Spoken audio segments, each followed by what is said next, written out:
Les mitzvot et l'antidépresseur.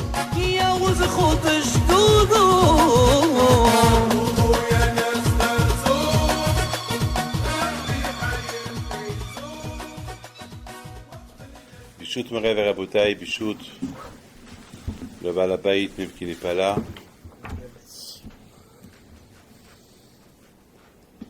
Cette semaine, nous avons fêté cette semaine l'Aïloula de Rabbi Shimon Bar Yochai, l'Aïloula de Rabbi Meir Baal HaNes, Alav Shalom. Comme vous avez tous remarqué, que ces deux tzadikim, presque, ces deux tzadikim que jusqu'à maintenant ont fait leur Aïloula, le monde entier l'a fait. Il n'y a pas un endroit où on ne fait pas l'Aïloula. Vous allez au Maroc, en Algérie, en Tunisie, les Sfaradim, les Ashkenazim, maintenant même les Juifs de Théman, ils la font. Tout le monde, tout le monde. Ces deux Aïloulotes-là, c'est vrai. Au Maroc, on fait l'Aïloula de Rabbi Haim Pinto, Rabbi Amar Ben Diwan, Rabbi Dodon Baruch, Alav Shalom, Rabbi Yaakov Be'asera. On fait aujourd'hui les Aïloulotes de beaucoup des Admorim et Tzadikim, mais ce n'est pas tout le monde qui les fait. Chaque ville et son tzaddik.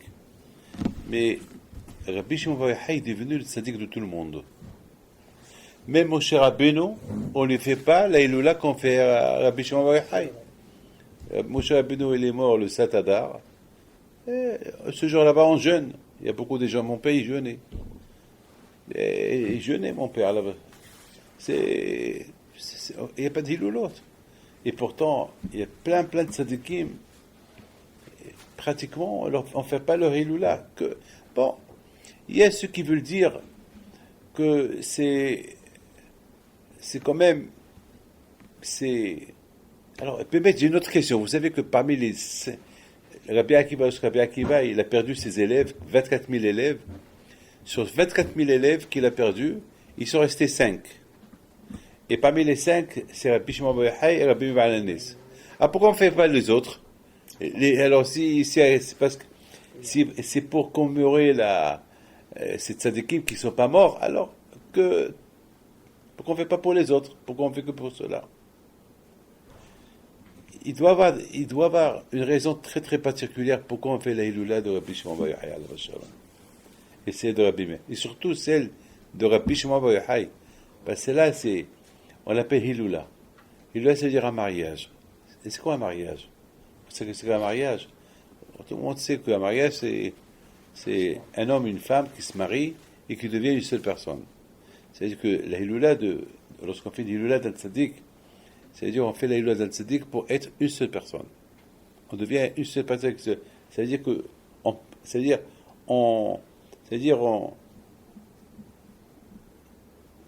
un homme et une femme, lorsqu'ils se marient, s'ils sont en désaccord, ils ne se marient pas.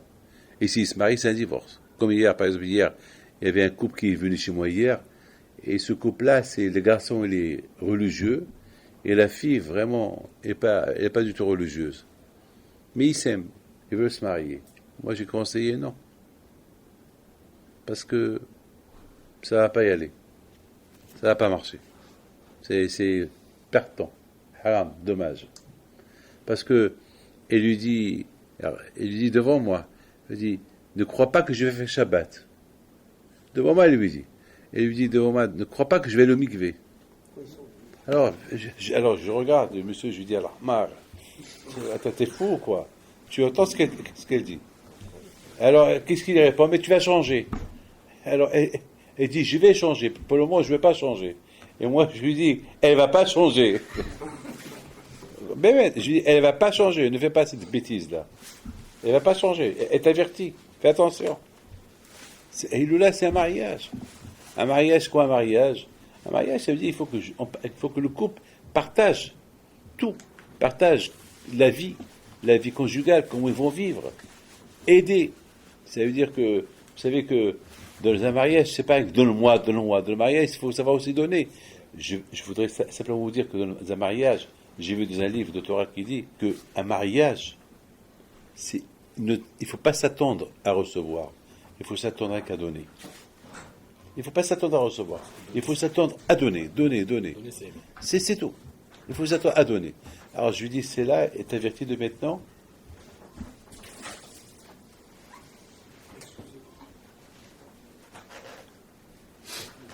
Je lui dis, mais dans un mariage, ça veut dire il faut bien comprendre qu'il y a rien. Il ne faut pas s'attendre à recevoir, il faut s'attendre à donner. C'est tout. C'est un mariage. La Hiloula de Rabbi Shimon Bar Yochai alav hashalom, lorsqu'on dit le mot Hiloula d'un tzaddik, ça veut dire que on apprend de lui. On se connecte avec lui. On se connecte avec sa Kedusha. Et c'est ça le Hiloula. Il va se connecter avec la Kedusha du tzaddik. Ah, maintenant, mais très bien. Qui était Rabbi Shimon Bar Yochai? Bébé, j'ai préparé ça pour vous. Alors je vous raconte une belle histoire. Il y avait à un moment donné, moi j'avais un problème. Et un grand problème. Je ne peux pas vous raconter le problème, c'est très long. Et j'ai décidé d'aller pèleriner Rabbi Shimon Bar Yochai. Et là, j'arrive sur sa tombe et il y avait ma femme avec moi. Et je dis, Rabbi, voilà mon problème. Tu sais bien de là-haut que c'est un mensonge. Mais je ne peux pas prouver que c'est un mensonge. Parce que c'est ma parole contre cette parole de cette personne. Donc toi, Hachem, tu vas prouver que j'ai raison. Mais pour que je peux passer ma semaine tranquille ici en Israël, je veux que je rencontre ce matin 2 Juifs qui s'appellent Shimon. Alors, c'est en plein hiver, là-bas, à Méron. On vient de Paris, on va directement à Méron. Presque c'était vide. Et elle me dit, ma femme, mais tu demandes l'impossible. Eh ben, je lui dis, chez les tzadikim, il n'y a pas d'impossible. Chez les tzadikim, tout était ouvert. Donc moi, toi tu crois que je demande l'impossible, mais eux, s'ils veulent, ils peuvent tout... Et même, ils savent que ce que je vais leur demander. Donc depuis hier, ils m'ont préparé déjà une réponse.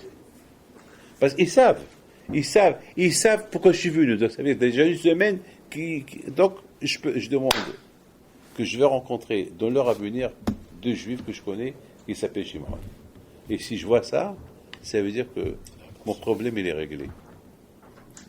Alors, il dit bon, et il dit si tu rencontres personne, je dis ben si je rencontre personne, ça ne veut pas dire que je ne vais pas croire en lui, Shalom. Bon, je ne mérite pas, peut-être il faut que je souffre un peu, c'est pas grave, allez. C'est ça la vie. La vie, il ne faut pas prier à bon Dieu. Et si tu me donnes ça, je te donne ça. Il faut prier à Hachem. S'il te donne, tu peux demander à Hachem, please, s'il te plaît, aide-moi. Et si tu n'as pas aidé, bon, ça ne veut pas dire que Hachem Ishmo, que ta prière n'a pas été acceptée. Le bon Dieu te garde ta prière pour la prochaine fois. J'ai vu des élèves qui disent que les prières qu'on fait, même si on voit qu'elles ne sont pas acceptées, Hachem les utilise pour un autre. Il les donne pour un autre. Par exemple, moi je demande quelque chose, je ne suis pas répondu, ma prière n'est pas partie en vain, et Hachem va la donner, puisque les Juifs, en Israël, ils sont liés les uns avec les autres, alors que je prie la donne à un autre. Et l'autre, et après 120 ans, je vais rencontrer quelqu'un là-haut, que je ne connais même pas. Il va me dire, hey, Rabbi David, merci. Je dis merci sur que je ne te connais pas. Je vais voir un Juif, jamais je connais. Mais oui, je te connais, c'est grâce à toi que je... Moi, mais d'où je te connais? Il y a un malach qui va me dire, non, une fois, toi, tu as prié pour telle chose, ta prière n'a pas été acceptée pour toi, mais on lui a donné à lui. Ah d'accord, pas de problème. Bon, voilà, c'est ça ce qu'on a dit. Israël arrive, zébézé. Les Juifs, ils sont liés les uns avec les autres. Bon, Rabotaï, je quitte Méron sans avoir rencontré personne, et je sens quelqu'un qui me touche mon dos. B. David, je dis, là, si je ne me trompe pas, je te connais. Un Juif marocain. Et je me retourne, c'était Shimon Dahan. Zechrono Libracha. Shimon! Et je le prends, je l'enlace. Alors lui était content, parce que il a cru que... moi j'étais content. Parce que, Baruch Hashem, la moitié de ma prière a été acceptée. Il me dit, Rabbi, vous êtes tellement content de me voir, je suis tellement content de vous voir. Pour deux raisons. Pour vous, et parce que la moitié de ma prière a été acceptée. Ma femme me dit, bon, alors, on va pas rester ici. Non, bon, ça va, on va partir. Et pour Hachem, déjà, voilà. Elle me dit, bon, la moitié de ton problème, il est résolu peut-être.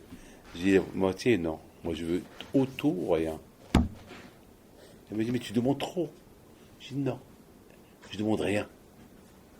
Je veux, c'est important pour moi. Je monte dans la voiture et j'entends, Tonton, Tonton. Tonton, personne ne m'appelle Tonton. Et après, j'entends Tonton Rabbi David. Alors, ma femme me dit, qu'est-ce qu'elle t'appelle? Tonton Rabbi David. Je dis, il n'y a pas de tonton, je suis pas tonton de qui? Et je vois le fils à ma sœur, Marcel, qu'elle habite au Canada, qui s'appelle Shimon. Alors je sors de la voiture, il court vers moi aussi je cours vers lui. Alors tellement qu'il était content que je l'enlaçais, il croyait que j'étais content de le voir. J'étais content de le voir, mais moi j'étais content, je regarde ma femme, je lui dis, tiens, vu, ma demande a été acceptée. Regarde l'heure et regarde la date. Note l'heure et la date. Et je lui dis, qu'est-ce que tu fais là? Il me dit, Rabbi David, je suis arrivé du Canada pour aller à la yeshiva et j'ai pensé ce matin, lorsque l'avion est arrivé, que c'est bien que je vais pèleriner à Rabbi Shimon Bar Yochai. J'ai dit, mon fils, c'est pas toi qui as décidé. On a décidé pour toi, Rabbi Shimon Bar Yochai a décidé pour toi, pour que tu viennes pèleriner, parce que tu devais me rencontrer. Il me dit, ah bon? Ben oui, pourquoi? Je dis, c'est une autre histoire. Une semaine plus tard, je reçois une lettre. Elle a été écrite et d'après la poste, datée le jour que j'étais sur la tombe de Rabbi Shimon Bar Yochai. C'était une lettre de un non-lieu. Que ça veut dire que cette personne-là, c'était un menteur. Et ils ont des preuves que papa. Je ne vais pas rentrer dans les détails. Voilà. Mais qui était le mystère de Rabbi Shimon? Écoutez, je vous en prie, là vous allez écouter. C'est écrit Alita la marom shavita shevi. Moshe Rabbeinu alav hashalom, tu montes au ciel et tu as fait la guerre. Vous savez c'est quoi un shevi? Shevi, ça veut dire un butin. C'est quoi un butin? Il y a deux nations qui font la guerre. Celui qui gagne, il gagne le butin de l'autre. Les armes, peut-être occuper le pays, voilà, gagner. Il te promet que tu sors, tu fais ta guerre contre ton ennemi, quand je te donne 100 butin, tu gagnes tout. Alors, quelle guerre il a fait Moshe Rabbeinu? Dans le ciel. C'est vrai, il a gagné la guerre contre les Malachim pour la Torah. Les Malachim n'ont pas voulu donner la Torah, et Moshe Rabbeinu, il a fait la guerre pour la Torah. Il a dit aux Malachim, cette Torah, vous n'avez pas besoin. La Torah, c'est pour nous.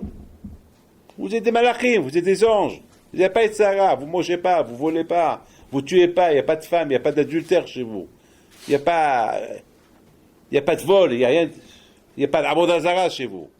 Chez nous, il y a tout ça. On a besoin de la Torah. Grâce à la Torah, on va vivre. Vous n'avez pas besoin. Et il aura donné des arguments. Finalement, le malachim lui dit, bon, très bien, t'as gagné. Très bien. Alita la marom, très bien. Il a fait la guerre contre les malachim, il a gagné. Mais c'est quoi butin? Tu as gagné un butin. C'est quoi? La Torah, c'est pas un butin, la Torah. La Torah, c'est la Torah. La Torah, c'est notre Dieu. Vous avez compris? Il y a une différence entre un butin et un Dieu. La Torah, c'est notre Dieu. Quand Baruch Hu, il a créé le monde pour la Torah pour nous la donner, pour l'étudier, pour la faire. Shabbat, Mila, le Shalom, aider, s'aider entre nous, aider le prochain, ne pas détester ton ennemi. Atisna et achicha babecha, ve'avtali achicha kamocha, aime ton prochain comme toi. Ah, c'est quoi le but? C'est quoi Il vient Arisa à la Kadosh, il dit, vous savez ce qu'il dit? Qu'est-ce qu'il dit? Shivi Shimon ben Yochai. Walina. Shivi, c'est les initiales de Shimon ben Yochai. Ça veut dire que Moshe Rabbeinu, il a capturé la Neshama de Shimon ben Yochai. Voilà. Alors j'ai posé une question. Et qu'est-ce que tu vas faire avec? Est-ce que Moshe Rabbeinu, il a pris la Neshama, il l'a mis dans sa poche, il est venu avec dans ce monde-là? Mais est-ce que vous avez entendu, est-ce que ça existe une chose pareille? Qu'on monte là-haut, on prend une Neshama, on la met dans la poche, on se balade avec, c'est quoi ça? Pourquoi la Neshama, sur captivité, pourquoi c'est un butin la Neshama? Est-ce que c'est de la rigolade? Un butin, par exemple, tu gagnes, je sais pas, tu gagnes des armes, tu gagnes quelque chose, je sais pas moi, mais pas une Neshama. Pourquoi une Neshama? Pourquoi? Qu'est-ce qu'il y a de spécial dans la Neshama de Rabbi Shimon? Vous savez, mes amis, je voudrais vous raconter une petite histoire pour vous dire c'est quoi la Torah, comment il y a des choses secrètes que l'on ne comprend pas. La semaine dernière, avant que je suis parti à Montréal, la semaine dernière, sur mon bureau, écoutez bien ça, il y a une carte d'invitation qu'on m'a invité il y a 3 mois, le rabbin de Bonneuil, la yeshiva de Bonneuil, il m'a invité pour le gala de la yeshiva. Ça fait 5 ans que je lui promets de venir. Et chaque fois, je lui dis oui, non, oui, non, oui, non. Chaque fois, je lui dis oui, mais non, si je peux, je viens, mais jamais j'ai été. Mais j'ai toujours aidé la yeshiva. Et voilà, il y a 3 mois, il me dit, Rabbi David, je viens vous inviter. Je te promets, cette année, je viens. Parce que j'ai le 27 février, j'ai rien programmé.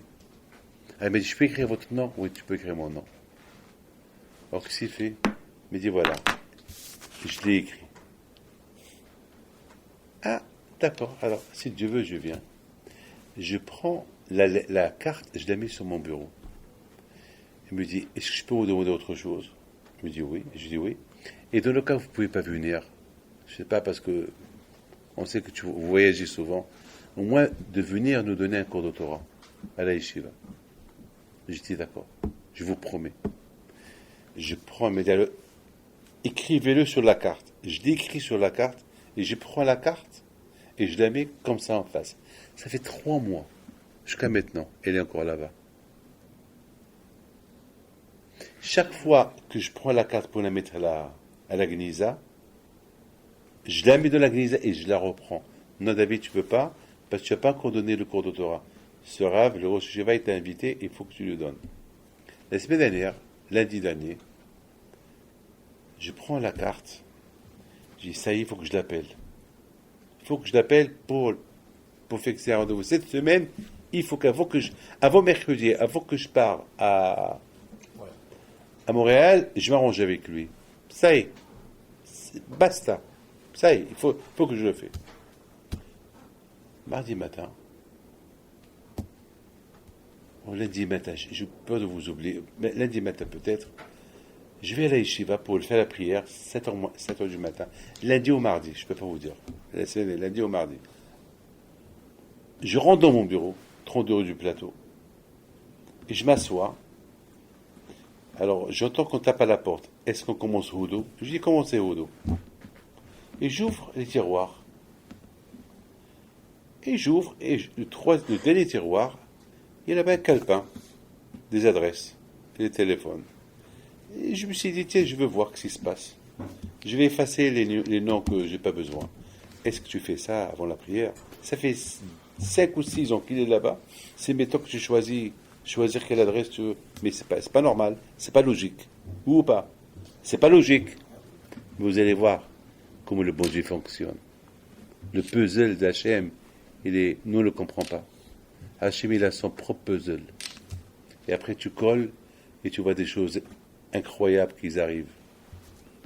Je commence à voir les noms. et je tombe sur Rav Tel. Waouh! Je lui ai promis d'aller lui donner un cours de Torah à la yeshiva. Bon, c'est bon. J'ai commencé à voir celui-là, il est mort, celui-là, il est vivant, celui-là, j'ai son adresse. Et dès que j'arrive à son adresse, à son nom, je fais un cercle. J'ai celui-là, il faut que je l'appelle maintenant. Je prie, je l'appelle. C'était 7h10. Ça veut dire que depuis que je me suis assis sur le bureau, depuis 7h moins quart, 7h10, c'est là que je me lève, faire la prière. Vous ne voyez pas qu'on m'appelle 2 heures plus tard pour me dire que ce rave-là, alors que j'étais en train de fouiller de penser à lui, il a été presque égorgé à la rue Saunier. Et c'était son fils qui a sauvé sa vie. À quelques centimètres, il pouvait mourir déjà. C'est-à-dire que Akadosh Baruch Hu, il a vu Akadosh des choses que nous on ne voit pas. Tel et tel jour, il va avoir telle et telle chose. Alors David, pense à lui. Il faut que tu vas donner un cours de Torah chez lui. Ne l'oublie pas. 24 heures avant, encore je pense à lui. Et le matin, 5 ou 10 minutes avant ce qui s'est passé, Hachem il fait que je m'assois, que je suis fatigué, que je commence à fouiller les tiroirs et je prends ce calepin pour trouver son nom et pour faire un cercle, il faut que je l'appelle après la prière. Parfois, une bonne pensée sur quelqu'un, elle peut sauver sa vie. Lorsqu'on pense à un juif dans la prière, on pense à lui, on pense l'aider, on pense lui faire un service. Nous, on ne sait rien du tout. Il y a des choses que nous, on ne peut pas comprendre, on ne sait pas. Cette bonne pensée, elle peut sauver la vie de quelqu'un. Alors, j'ai donné un cours de Torah avant-hier pour le gala de Créteil, avant-hier à Créteil, et j'ai raconté cette histoire. Il y avait des gens ils ont vite appelé ce Rabbi Baruch, ils ont dit Rabbi David, il est en train de parler de toi. Il a commencé à pleurer dans le téléphone. Il leur a dit des choses que nous on ne comprend pas. Akadosh Baruch Hu, il prépare des choses à Akadosh que nous on ne sait pas. Mais il faut être un bon clé. C'est-à-dire il faut avoir la volonté. Lorsqu'Hachem il sait que toi, tu veux aider et tu es prêt à aider, alors Akadosh Baruch Hu te nomme Shaliach pour l'aider. Il va te donner une mission à aider quelqu'un un jour. Mais il faut que tu sois un clé. Vous savez, mes amis, Rabbi Shimon Bar Yochai alav shalom, lui, il avait mission d'apporter les secrets de la Torah dans ce monde-là. Les secrets de la Torah, ils n'étaient pas accessibles. Moshe Rabbeinu, il a appris toute la Torah chez Akadosh Baruch Hu. Mais il ne pouvait pas l'enseigner à tout le monde.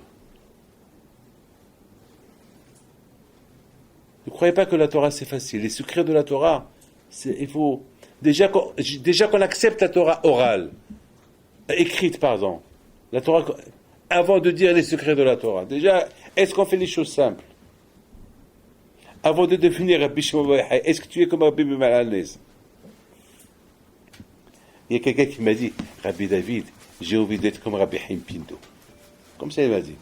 Je lui dis, avant que tu sois comme Rabbi Chaim Pinto, sois toi. Sois déjà toi. Ou sois comme un rabbin de la communauté. Tu es en train de demander à être comme Rabbi Shimon Bar Yochai. Déjà, sois comme un petit rabbin. Après, demande après, un peu plus. Après, fais des efforts. Et tu ne peux pas dire, je vais être comme Rabbi Shimon Bar Yochai. Je vais être déjà comme Rabbi Chaim Pinto d'un seul coup. C'est pas possible. Un pauvre, il va dire, je vais devenir riche. Travaille. Toute la journée, il fait l'aumône et il veut devenir milliardaire. Attends, mais il faut travailler. Il faut montrer. Il faut. Rabbi Shimon. Pardon, excusez-moi. Moshe Rabbeinu alav shalom, lorsqu'il a fait la guerre contre les Malachim pour apporter la Torah et la Torah écrite, il s'est dit si pour apporter la Torah écrite, toutes ces guerres-là avec les Malachim, alors la Torah orale, les secrets de la Torah, comment ça va se passer? Comment ça va? Et qui va diffuser les paroles, la Torah orale, la Torah, les secrets de la Torah? C'est Rabbi Shimon Bar Yochai.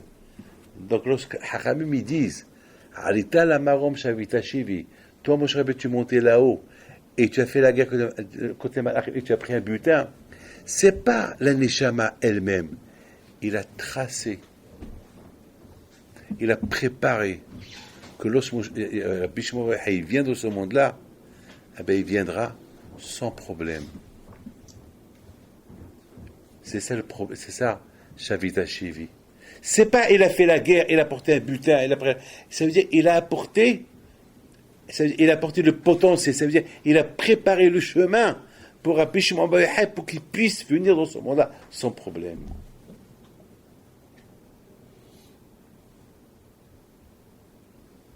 Dit Rabbi Shimon Bar Yochai, avant que Mashiach il vient, c'est grâce au Zohar qu'il viendra Mashiach. Comme ça il dit, le Zohar. Avec ce livre-là, ça va rapprocher la venue de Mashiach. Qu'est-ce qu'il y a de spécial dans le livre de Rabbi Shimon Bar Yochai?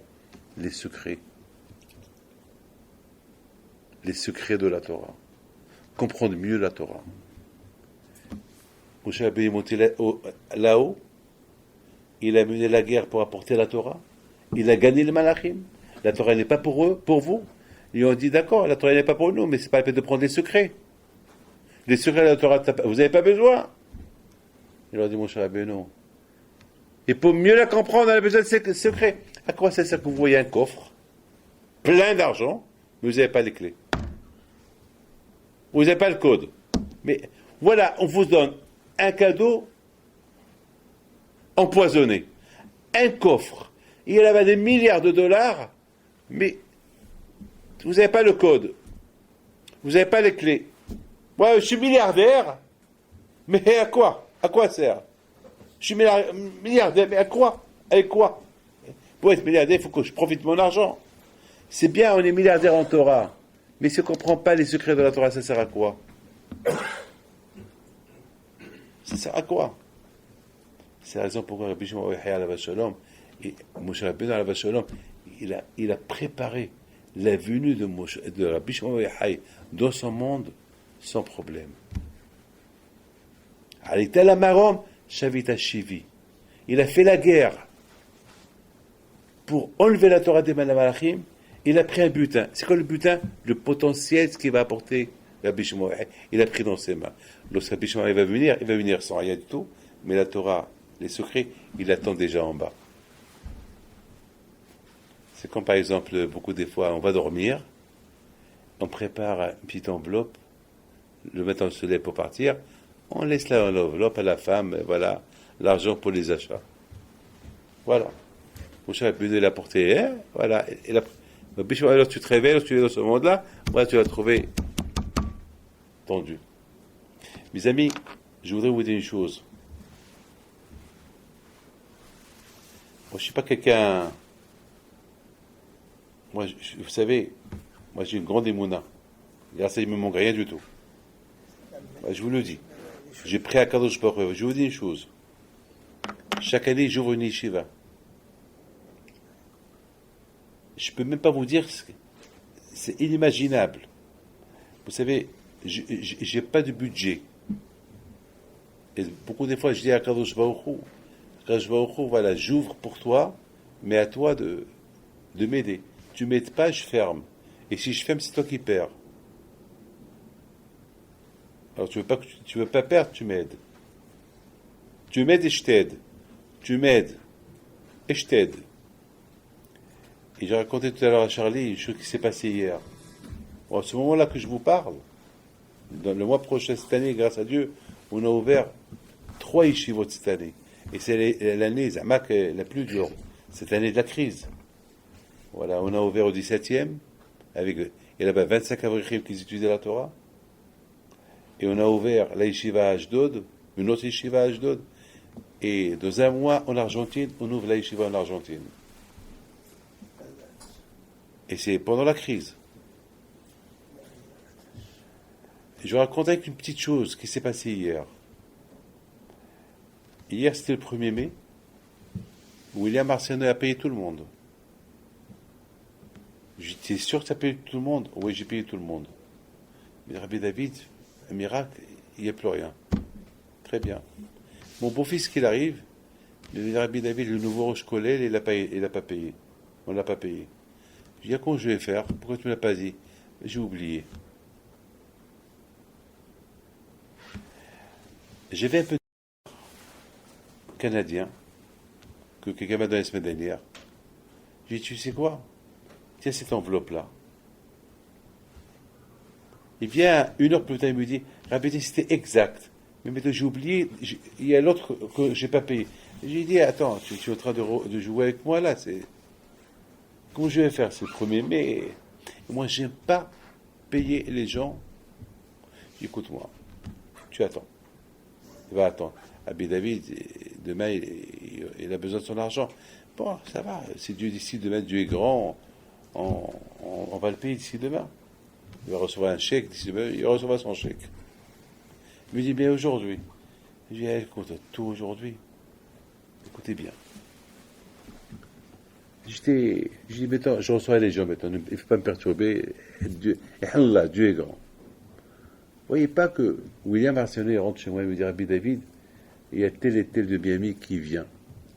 Il est là, il veut voir. Bon, il y a beaucoup de monde, mais là, il s'est trompé. Au lieu qu'il prend un train pour aller à il était comment ça s'appelle, il était je sais pas, à Marseille, ou lui qui va à l'île de France, pas l'île de France, prendre le TGV pour aller jusqu'à l'île Europe. Ah bon, c'est ça, pour aller jusqu'à Bruxelles. Il s'est trompé, il a pris le train qui l'amène à Paris. Donc, puisqu'il est à Paris, il s'est senti qu'il avait un peu faim. Il s'est dit, bon, il va manger. Et où il va manger? À la rue du Plateau. Et là, chez quelqu'un à la rue du Plateau. Et il voit les gens qui sortent.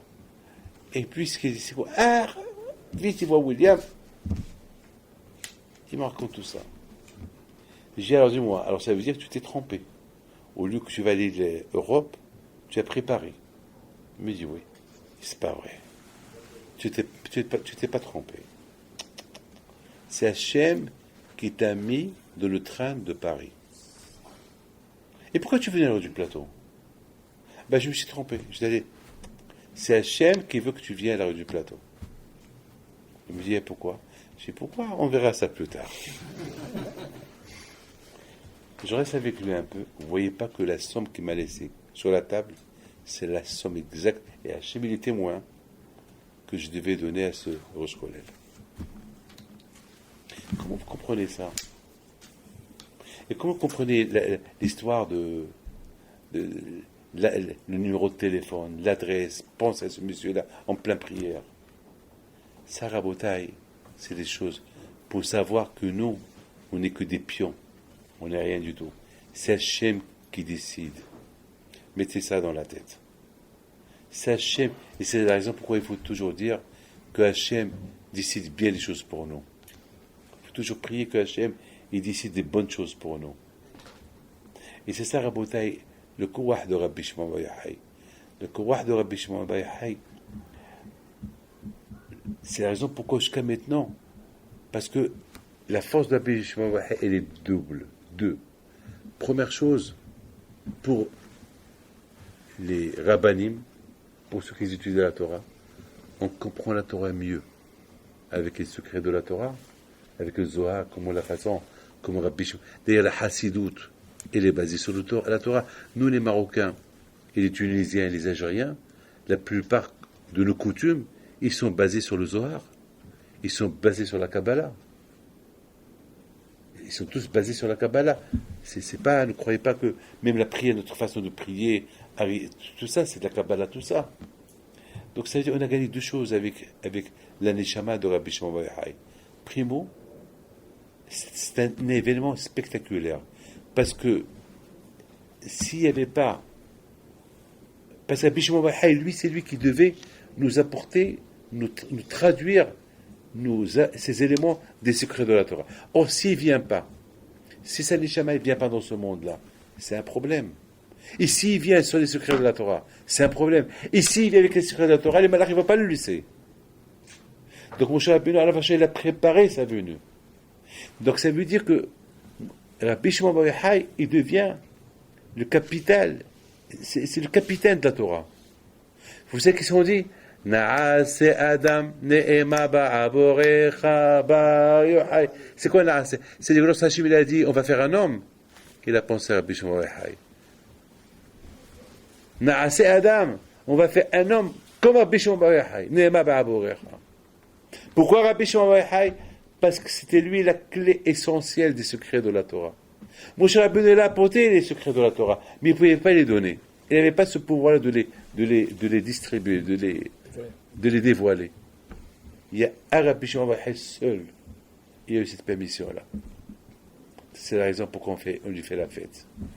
Et étant donné que Rabbi Shimon bar Yochai et Rabbi Meir ils étaient l'un à côté de l'autre, donc on fait les deux Hilulot à la fois. Donc on fait les deux Hilulot à la fois. Donc, quelque part, la venue, vous savez, il y a, je ne sais pas si vous connaissez cette belle histoire, il y avait une fois un grand tzaddik à Marrakech. Il allait réveiller les gens le vendredi soir pour se lever étudier. C'était la Hebra de Rabbi Shimon. Il va les réveiller. Et il était paralysé. Il avait la polio, donc il s'est paralysé, donc il se traînait par terre. C'est une histoire qui date de, je ne sais pas, 70, 80 ans. Et ce monsieur-là, il va d'un endroit à l'autre. Arrive Shabbat, il réveille. Et là, Moshe, Yaakov, Nod. Il est 1h du matin. Zohar. Une année en plein hiver. À Marrakech, il n'y avait pas que les goudrons. Les roses n'étaient pas encore goudronnées. C'était la piste. Il y avait beaucoup de la boue, surtout lorsqu'il pleuvait. Alors il se traînait par terre. Et voilà. Il y a un juif, il y a un monsieur qui vient. Mais elle est où? Qu'est-ce que tu te traînes par terre? Il pleut, rentre chez toi. Regarde dans quel état tu es. Il dit non, je réveille les gens pour lire le Zohar. Il dit quel Zohar? Mais tu es fou. Mais regarde dans quel état tu es. Mais tu es pourri. Et il dit laisse-moi, ça fait déjà des années que je fais ça. C'est pas maintenant que tu vas pas m'apprendre à faire ce que je fais. Il insiste, mais arrête. Il voit qu'il n'arrête pas. Il lui dit, Yaakov, donne-moi tes mains. Il dit, non, je ne donne pas mes mains. Quelqu'un qui me décourage pour ne pas réveiller les Juifs à se lever, aller étudier le Zohar de Rabbi Shimon, je ne veux pas lui donner mes mains. Il dit, Yaakov, donne-moi tes mains. Donne-moi tes mains et lève-toi. C'est moi, Rabbi Shimon bar Yochai. Nod! Il a levé. Ça, c'est le coup. Ma sœur, Denise, elle avait reçu un coup sur la tête lorsqu'elle avait 10 ans. Le prof, il l'a frappé, elle était paralysée pendant 4 ans. 4 ans. Et la soirée de la Hilula de Rabbi Shimon bar Yochai, elle pleurait. Et mon père pleurait. Il lui dit alors, avec tout ce qu'on a entendu sur Rabbi Shimon bar Yochai, qui t'envoie à la réfoua chez Lema. À 1h du matin, on entend Denise, ma soeur qui pousse des cris. Je me rappelle, j'étais jeune. J'avais peut-être 10 ans. On sursaute du lit, parce que c'était l'époque de le tremblement de terre d'Agadir, parce qu'on avait encore peur, on avait encore le choc de Agadir. On se lève tous, on se trouvait tous à la cour de la maison. On voit Denise, ma soeur, debout. C'était la soirée de la Hilula. On a terminé 2 heures après qu'on a terminé la Hilula de Rabbi Shimon bar Yochai à la maison de Rabbi Chaim Pinto. Ça, on l'a vu, on ne l'a pas raconté. On l'a vu. Malheureusement, aujourd'hui, on ne voit pas tout ça. Vous savez pourquoi? Parce qu'on est trop matérialiste. Malheureusement. On voit trop de choses qu'on n'a pas le droit de voir. Alors, on a une tête un peu pourrie. On a un cerveau un peu contaminé. Mais les tzadikim, que leur tête n'est pas contaminée, ils ne parlent pas de la shonara, ils aiment Akadosh Baruch Hu, ils font bien leur prière. Ils voient ce que nous, on ne voit pas. Vous savez qu'aujourd'hui, c'est l'année de ma tante. La fille de Rabbi Chaim Pinto, elle est morte l'année dernière. Aujourd'hui, c'est son année. Là, je vais faire Kaddish pour elle maintenant. Elle, il y a 5 ans, lorsqu'il y avait l'intifada à Gaza, lorsqu'ils ont envoyé les missiles à Beersheba, sur Sderot, sur Netivot et tout ça, vous savez, les gens couraient pour aller là. Alors après l'intifada, ma mère elle est partie là, et elle habite à Beersheba. Ma mère est partie lui rendre visite. Et lui dit, là, sur les castres, comment s'est passé la peur des... Elle a dit, il a commencé à rigoler. Il a dit, Claude, tous les voisins, ils courent. Et moi, je cours pas. Tous les voisins, ils courent. T'es une m'éclate. Ils vont tout à fait... C'est une marocaine. Elle ne parlait pas l'hébreu. Elle parlait avec ma mère en arabe. Une femme de 95 ans. La fille de Rabbi Pinto à la Vachalon. Cette dernière qui est restée vivante, elle est morte l'année dernière. Que l'homme arrive, tout le monde court. Et moi, je cours pas. C'est ma mère qui me l'a raconté le mois dernier.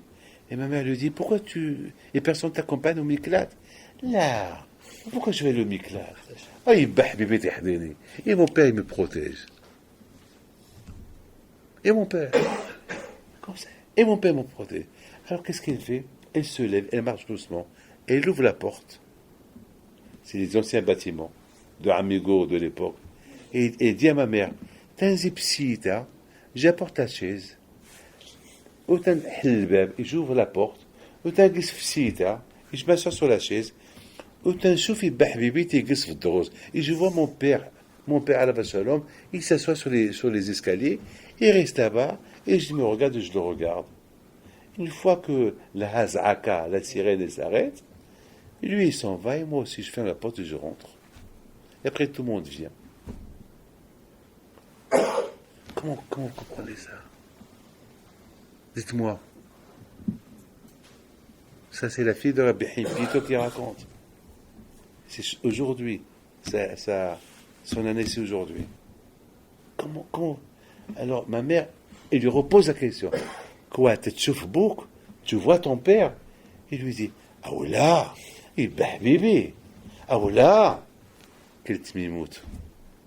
Est-ce que nous, on a cette tmimout? Non. Dites-moi. Est-ce que nous, on a cette tmimout de parler comme ça? Nous, on est malins. Nous, on pense qu'à soi. C'est pour ça qu'on ne voit pas, on ne réalise pas des choses. Mais on est dans la bonne direction, Baruch Hashem. On est dans la période de Mashiach. On est, mettez ça dans la tête. On est dans la période de Mashiach. Et c'est la raison pourquoi le Zohar HaKadosh, c'est un grand potentiel pour nous. Le Zohar HaKadosh, c'est un potentiel pour la venue de Mashiach. C'est la raison pourquoi Moshe Rabbeinu, Alita la Marom, tu es monté au ciel, tu as fait la guerre avec les Malachim, tu as apporté la Torah écrite, et tu as préparé le potentiel de la Torah orale, pour que lorsque Rabbi Shimon Wahi, il arrive en bas, il le trouve. C'est pas qu'il a pris la niche. C'est-à-dire qu'il a pris le potentiel de la neshama de Rabbi Shimon Wahi. C'est-à-dire, il a tracé, comme par exemple, une rigole. Une rigole, c'est tu traces une rigole pour que l'eau puisse partir. Lui aussi, Moshe Rabbeinu, il a tracé une route pour que la neshama de Moshe Rabbeinu peut passer sans encombre, sans pas. Vous savez, je termine. Je ne sais pas si vous avez entendu parler d'un grand tzaddik à Tiznit. Il s'appelait Rabbi Nissim Abisror. Un grand tzaddik. Il a écrit un livre super, un livre de Kabbalah. J'ai ce livre-là. Et là-bas, j'ai lu dans son livre qu'il dit, il apporte un midrash. Il dit que lorsque la neshama de Yitzhak Abinu devait venir, lorsque Avraham Abinu, sa femme est tombée enceinte, et la neshama devait venir de Yitzhak Abinu, le Satan, il a dit à Kadosh Baruch Hu, ce monde, il n'est pas capable d'accepter cette neshama. N'oublie pas, c'est Yitzhak Abinu, Gvura. Alors Kadosh Baruch Hu, il dit, mais il faut qu'il vienne. Alors le Satan, il dit, ouais, mais le monde, il ne mérite pas cette neshama. Alors Kadosh Baruch Hu dit, alors viens, on fait un deal, toi et moi. Il dit quoi? Si Yitzhak il vient, Esav il vient. Et si Yitzhak ne vient pas, Esav ne vient pas. Alors tu choisis. C'est pour ça que Yitzhak il a eu et Yaakov et Esav. C'est beau, hein? Ça veut dire que même sur les neshamot importantes, les malachim là-haut, ils peuvent faire un obstacle. Il faut que la génération mérite. Et Moshe Rabbeinu, il a vu que la génération des Romains, la génération de Hobam et Amigdash, ça va pas être facile que cette neshama de Rabbi Shimon Bar Yochai puisse venir comme ça, sans problème. Donc il a préparé quelque chose. Il a préparé la route pour que Rabbi Shimon Bar Yochai puisse venir sans problème. Alita la marom, Shavita Shivi. C'est quoi le butin de la guerre? C'est pas la Torah. La Torah, c'est pas un butin. Mais le butin, c'est le secret de la Torah. Vous avez compris? Parce que la Torah, on l'a. Je cherche un coffre, un trésor. Voilà, j'ai trouvé. Super, tu es milliardaire. Super. Mais où sont les milliards? Ils sont dedans. Alors, tu as gagné quoi? Tu peux crever, toi, ta femme et tes gosses, et ta famille, toutes tes générations, et ce coffre, il va rester toujours fermé. Alors, tu as gagné quoi? Alors, on n'a rien gagné. C'est ça ce que Moshe Rabbeinu a compris, la leçon. Moshe Rabbeinu, qu'est-ce qu'il a fait? Il a pris le butin à lui, c'est les secrets de la Torah, c'est les codes de la Torah. Il a préparé le chemin pour Rabbi Shimon Bar Yochai, pour que le moment il vient, que Rabbi Shimon vient, il y a les secrets de la Torah. Baruch Adonai l'olam, amen et amen. Qu'Hashem vous protège et vous donne bracha et tzlacha, et que le zéchut de Rabbi Shimon Bar Yochai tagen ba'atchem, et malé HaKadosh Baruch Hu, à tous ensemble. Et la de me'er aneni, 3 fois. Et la de me'er aneni, et la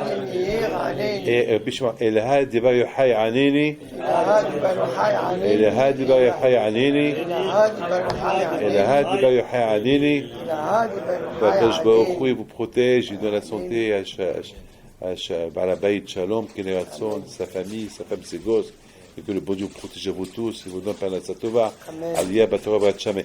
Bechem HaKadosh Omer, Asa Kadosh Baruch Hu, les zakot Israël Tegar, et Balei Kadosh Baruch Hu, מעט ישראל תורה וידיר, גדל, קדש ורבה, אלמד והכותב, ולך מורתי ואסף, בני, קרב משעל, ורפוב חיים וחומי סבא, הגנה וזכרים, ואמן. ותעשי את הדעת, אני את הלל, שמת, בושה ורפוב. ואלה תורתו, שבתה, שבתה, נחמתה. דבר על מה, והוא אמן. על ישראל, יעקב תלמידי, ידיב ועסקים, ואתה קדשת, ואתה ידיב וחלטה, ואתה. אילנה, ולאורכו שלמה, חינה, חיזה, חייה, וחיב זנוי, וחיב וחמי. מכלם אלה אמרי שמיה, והוא אמן. רבם שמיה, עין סברה, שועל, נחמד, זרוע, פרקולה. ושחר כפרה, ורחמת סלאם. עמו ישראל, והוא אמן. עושי שם ומר וחמר, ויעשי שם עליכם ישראל, והוא אמן. تشير وخوتها